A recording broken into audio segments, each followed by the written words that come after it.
you have the awareness and the reference to the multidimensional you that exists. That's what the shift is. That's what the ascension is. And that's what everybody is on that path to do. Will everybody accomplish it and maintain the body? No. Will many people turn into a liquid golden light being and step into the fifth dimension? Many, many, many thousands have already done it in the path that they've set out on. Is it going to happen to more? Yes. But we're right up against the shift. So we're in the shift. And so some are going to be able to do some miraculous things. They're waking up every single day to be able to do it.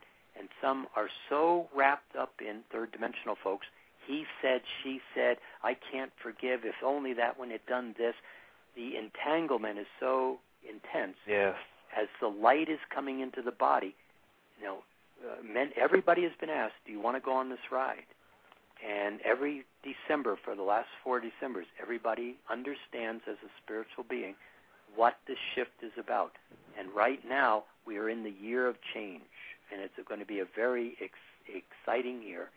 And many beings are not going to be able to hold the amount of light that is being poured into the body, and because it's like having a little creek, and the water's flowing very nicely in the creek, and you drop a rock in it, and then you drop another rock in it, then you drop a boulder in it, and then pretty soon you've got so much who you are not in that flow of light that it begins to flow around the edges of the rock.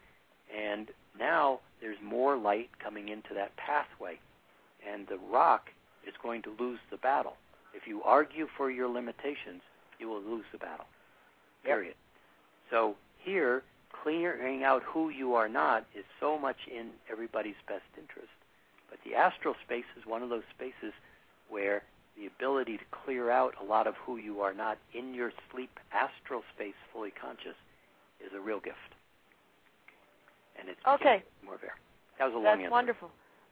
We're running out of time here, so I'm going to say thank you for the question. I've got one more here to be addressed, and this is from Angel Sweeper.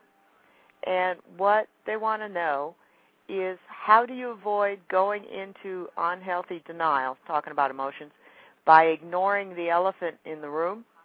Because her guides apparently sometimes tell her to express the emotion given, since she's learned to repress it.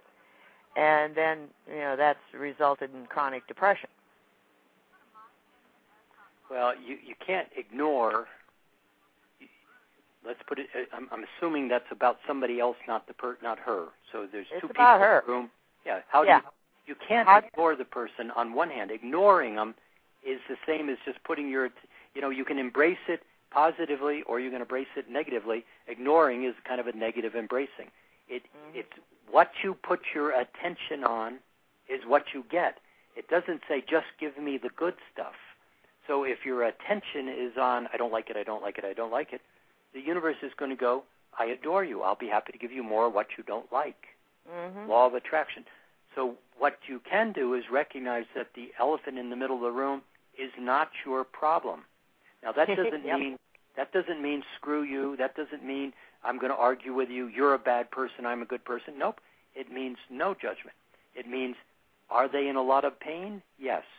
Do they know how to demonstrate it and manage it? No. Is it your problem? No.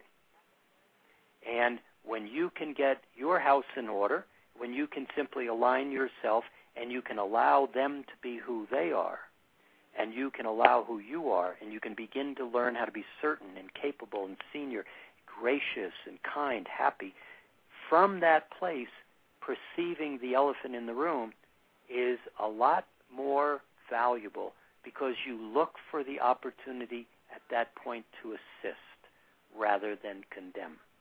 But until you can get yourself to that place, they are not your problem. The game you're playing is all about you, and all of the props and actors in your game you have brought into the game to support you where you hold your law of attraction point. This is where I'm playing, universe. Give me more of the same. Just know all of those things at one level or another are a mirror to your game and where you're playing at that moment. Yeah, if I saw an elephant in the room, I'd give him a bale of hay, you know. Then again, I've always been a little strange. Energy Healer asks, so you know that you're emotional. How do you change the attention when you're all emotional? Well, you change the point of attention.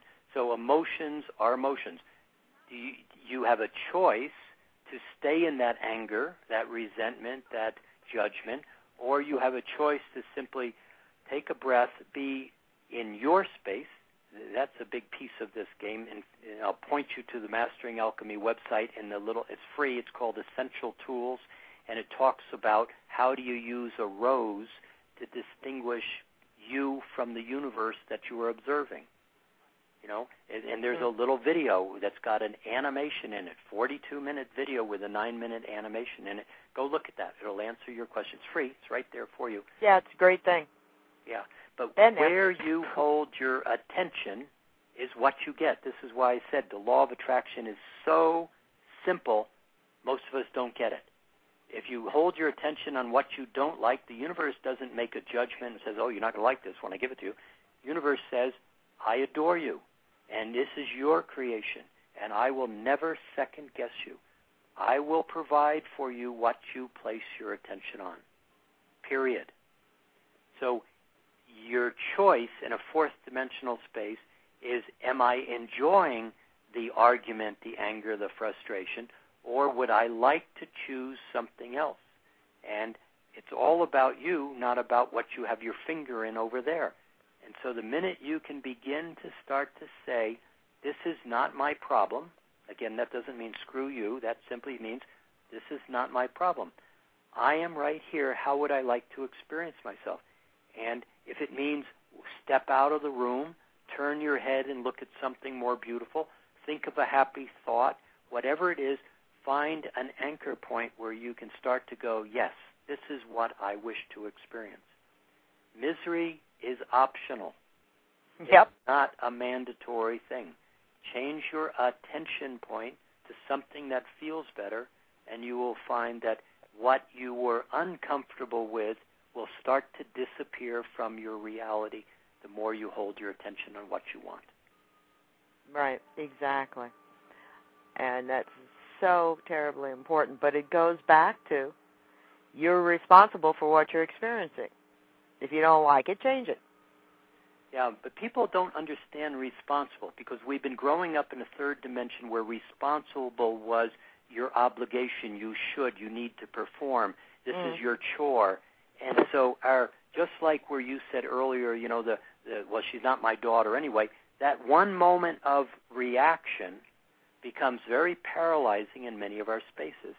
And, you know, a lot of us have had the experience. I make it kind of fun to, you know, the parent says to the kid at breakfast out in the rural setting, go out and clean the milk machine and I'll be out there to see how good you did in an hour.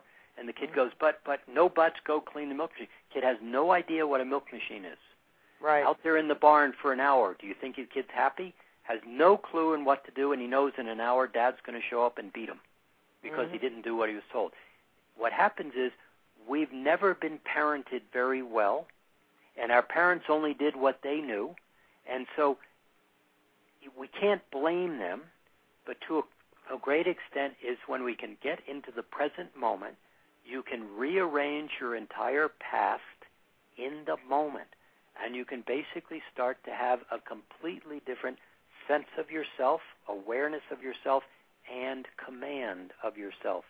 And you never even left the chair you were sitting in to figure out how to do it. It is not difficult, but it is all about that attention point. And, you know, this is why I teach these different courses and do so many free lectures and free webinars, is to give you a different perspective, a different point of reference to go and stand in, and you're going to realize how wonderful, how capable, how brilliant you actually are. And what other people think of you is none of your business. Yep. Your business, your path is about you and only about you. They're on a different path, and they have no idea of the path you're walking. Exactly. All right. You want to give people your website? Sure. MasteringAlchemy.com. all one word. Mastringalchemy. There are numbers of, in fact, the whole left-hand column is free stuff. There is a webinar that I'm